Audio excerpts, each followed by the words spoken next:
know what I heard recently? Someone asked a question on a podcast and I forgot to search about it, but someone was like, I've heard that Christopher Nolan's got a new film coming out. It's like a World War II by Dunkirk. Have we not done enough of those? No, films? but they haven't done the Battle of Dunkirk. It's like a brutal battle. Was it like the other battles where lots of people died? Yeah. Okay. It's like one of those battles where like people fought and then people died and then the war ended. Oh my God. But apparently Harry Styles was cast. I need to research this, but I'd actually prefer not to. So I think you should just go and see the film and see if he's in it. I should wait. I shouldn't even when the cast list comes out, I'll be like, no, let me see the film first and make sure that he's in it. Mm-hmm. I don't think that singers generally should be allowed to act. Jennifer Lopez. I don't think Jennifer Mother Lopez of the Bride should be allowed to act. You brought that up the other day and I just ignored you. It's a great film. Because my instances where I've seen people who are like professionally singers acting have always been just shit. Oh, Rihanna was in Battleship, which was stupid. And then there was that what's her name in the Nun film? Don't know you don't. Are you talking about Sister Act? Yeah. Which one? Whoopi Goldberg? Yeah. Yeah, but she doesn't count. She's not a pop star. Isn't she? No. I'm talking about like Neo in Battle LA, that one movie no one watched. Like, I have 2 words for you. What? Tina Turner. No, see, but that was also the worst of the Mad Max films. They only made 3, so... They've made 4. They made 3. But there's 4. Okay. There's 4 and that's the worst one. Mm-hmm. I mean, it's not terrible. And I love Tina Turner, okay? She's great in that movie. But I'm just pointing out that even that one example you can think of is quite underwhelming compared to just hire an actor. Like, don't hire Harry Styles or Ariana Grande or, Chris Martin. But what if they're the best person for the part? That will never happen. It kind of sounds like this like men's right activist page that I occasionally read every day. And how they talk about, why did they hire those minorities or that woman to play that role? And people say maybe they were the best person for the job. And they're like, no. There must have been several white men who were very capable of doing that job. Yeah, but listen. And this is social justice warriors at it again. Listen, do you really think that, what's his name? Engelbert.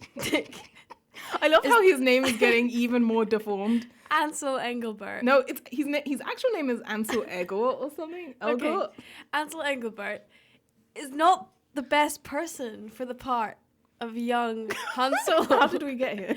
And yet, he's in the shortlist. So, if even when they're casting white men, they don't cast the best person for the part, why do people get butthurt when they cast just anybody for other parts? First of all, how do we know he's not the best person for the part? Because he's not, Abby. You've not even seen a thing he's been in. Yes, I have. I watched Fault in the Stars. And I watched the other shitty dystopian thing where he's like the lover of his sister. Detergent. Yeah, Detergent. Ansel Engelbert in Detergent.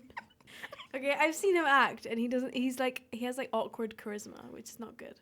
The thing is with me is like he's been in quite a few indie flicks, like Spectacular Now and Men, Women and Children, and people love him. Yeah. And he's a good actor. I wouldn't even say that he isn't. There's something about his face. He doesn't have any sex appeal. That's kind of creepy. You know what? I think we're not the target audience for sex appeal anymore. Because I'm starting to believe that sex appeal is only for 12-year-old girls. Because they get these, like, guys. But who are they trying to please with a young Han Solo film? I don't... Not people who don't know who Han Solo is. Well, I think they're trying to appeal to different sides because they want people who know who Han Solo is to jump on board. But they also care about that new money. Because at the end of the day, it's 14 to, like, 25-year-olds who go to the cinema the most. And those are the ages that didn't grow up with the Star Wars franchise. Yeah. So at the end of the day, what they want is to steal their money. They're not trying to get your grandparents' money. They don't give a shit. Your grandparents are going to die soon. Oh my God, that's so harsh. Not your grandparents. They'll live forever. Unfortunately, they're trying to appeal to people that are way younger than us. So Ansel Elgort... You said that with such a straight face. He appeals to people. He appeals to, like, actually a really big amount of... I mean, I don't know. To my point, if I told you that... Oh, actually, I take back everything I said. Because I'm a fucking hypocrite. Why? Because I was gonna give you an example of a pop star, Yeah. and say, I don't know, if we cast this ex pop star in this film, you would hate it, wouldn't you? To prove my point that pop star shouldn't act. And the first pop star that came into my head is like my favorite artist of all time, Justin Timberlake. He was acted. He was really good. Yeah, he was great in The Social Network. He was. As a fucking douchebag. And David Bowie was really good in Labyrinth. Oh my god, he was, and The Prestige. And Zoolander. David Bowie was. Oh yeah. Oh my god. I was thinking of Zoolander too. I was gonna say a bit late, Laurie. How insensitive of you. Yeah. Though, can I just say John Malkovich was a star. John Malkovich, also a pop star. Yes. I was actually, when you mentioned someone earlier, Justin Timberlake in The Social Network, he obviously played Sean Parker. And news came out recently that I actually really want to get your opinion on. First time for everything. Really? Yeah. Do you really want to get my opinion No, on it? I kind of want to talk about it. Wait for a second so I can say my opinion on it. But Okay, that's what I I think we should bring this up. Okay. So Sean Parker, who obviously created Napstar, he has devised this plan that's gotten the backing of several respected filmmakers, some of which, like J.J. Abrams and some other really famous, prestigious douchebags, who have... J.J. Abrams is lovely. Oh, whatever. I'm just trying to make a point here. Okay, God. Just trying to be funny. Okay. He has created this box that will sell for $150. And then when you have this box, you can take it home with you and plug it in like you would plug like a Skybox or something. And then you'll be able to watch new film releases, like as they are released at home. You have to pay $50 for every new movie that you watch. It's like crazy expensive. Or you could pay the $10 that it costs to go to the cinema. Right. I guess like maybe it's like crazy expensive, So, but I don't. so who, my opinion, you wanted to hear it? Yes, Okay, please. this is for rich people who have home cinemas. Yeah, but rich people already have home cinemas. Like Tom Cruise gets new releases if he wants to get new releases. Rich people who are not actors. Rich people don't watch movies. Yeah, of course they shut up. Of course they Come do. on, they don't. Yeah, of course they do. They're making money. Enough time. They don't have time. It's I'm what- making money, baby. I can't I'm think not of watching anyone. films. I can't think of anyone else that could be targeted at. Because why would you pay £50 to watch it on your shitty little Well, tiny first TV? of all, think of it this way: PlayStation 3 cost what? Fucking almost £400, and this box Yeah. cost £150. Yeah, and then I'm playing devil's advocate here because I think this is a stupid idea. But like, think of it this way: you say, okay, guys, the new Star Wars Rogue One's coming out. Mm-hmm. We don't want to go to the cinema with all the nerds.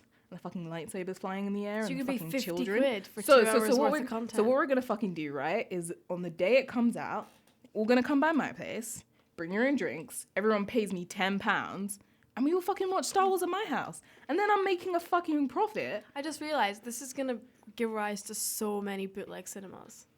Yeah, so I have like a There's couple like, I have a big screen. Anyone who wants to watch Star Wars for like £3 cheaper than the cinema, come around to my house. I think that's genius. Then you start selling sodas and popcorn. My biggest issue with this is the piracy thing, because what Sean Parker fails to think about all the time is people need to get paid. Why is Justin Timberlake such a douchebag? Why? I want Justin Timberlake. I want this to happen just so they can make another movie about it. And Justin About Timberlake him comes back ending up and in jail. right again because people are like bootlegging films. Because at the end of the day, what happens is people can get these films at home. Who's stopping them from recording it? Like, who's stopping anyone from being like, I'm just going to record what's ever on my TV this screen? is never going to go to market. No, but you've got idiots like J.J. Abrams and some other like big, I don't know if it's Steven Spielberg even, just like defending it. And now recently, Christopher Nolan, UCL's own Christopher Nolan, who has a brain, that's what happens when you study here. And James Cameron are like, no. They hate the idea. Oh They my said God. that it ruins the business, movie theaters. We're going to have a director war. Oh my God. War okay. of the directors. Right. I think this is an interesting idea. If there was supposed to be like a fight between directors, Yeah, who would you win? pick your team. You get to pick 3 directors. I pick Okay. 3 directors. You can go first with your first director. Who do you pick on your team? Who's on my draft? I think Quentin Tarantino is a wimp, so you can have him. No, that's not how it works. You don't give me fucking directors. Oh. Pick one you want, and then I'll pick one I want. J.J. Abrams is really short. Oh my God! Don't tell me your life story. Okay, I will take Stanley Kubrick. Why? Because he's fucking crazy and fuck you up. He's the wild card. Yeah, he's a wild card. You never know what he's You gonna got do. him in a cage, Yeah. and they're like, "All right, this Release. is game." Release him. Release the cubes. Okay. That's a pretty good one. I think I think I'll go with Michael Bay. Oh, shit, I was gonna say that. I just realized as soon as I saw your face, I was like, oh no, Michael Bay.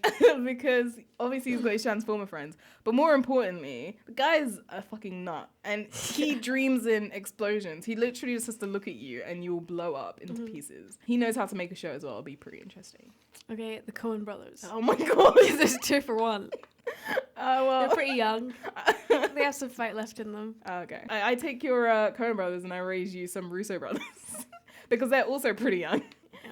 And, you know, they know a bit about Civil War, so hey. Okay. That was a pretty good joke, but it wasn't funny. Oh, fuck you. Who's next? How many am I allowed? One more. One more.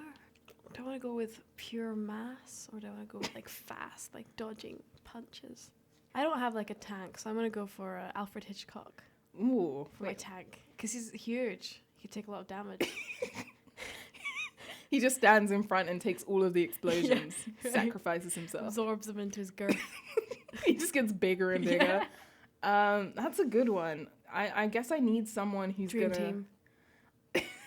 This is the worst. They will never be in the same room. I mean, you got 2 dead people, first of all.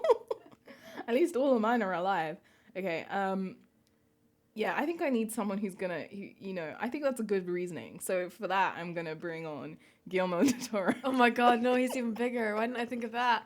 Yeah. Shit. He's gonna, I think already here my directors have destroyed I yours. think so. Yeah, and you got first pick. Well, I guess I got to respond to your choices. That's true. I'd love to see that. But yeah, Christopher Nolan's pissed off with J.J. Abrams. That's a fight I would love to Christopher see. Nolan could destroy J.J. Abrams. In our heartbeat. Like, I think Christopher Nolan could just, because it's weird because J.J. Abrams like best friends with Steven Spielberg. He basically raised him.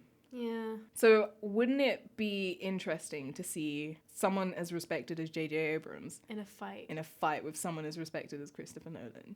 Yes. And then Hollywood has to pick sides. Yes, and it's like Civil War, but not boring. It'll be one of those things that in like 50 years time, you got Chris Evans playing, wait, why would Chris Evans play, I was going to say Chris Evans playing Christopher Nolan, because in 50 They have years, the first name. because in 50 years time, Chris Evans is still going to be what? It'll be Ansel 30-something? Engelbart when he's like 80. Ansel Engelbart kind of looks like a young Christopher Nolan. Yeah. And no one looks like Get J.J. like any nerd from like a physics classroom Right. for J.J. Abrams. Jeez. I have no idea what you see in J.J. Abrams. Oh, what do you mean? I think he's funny. You think he's funny? Okay. Yeah.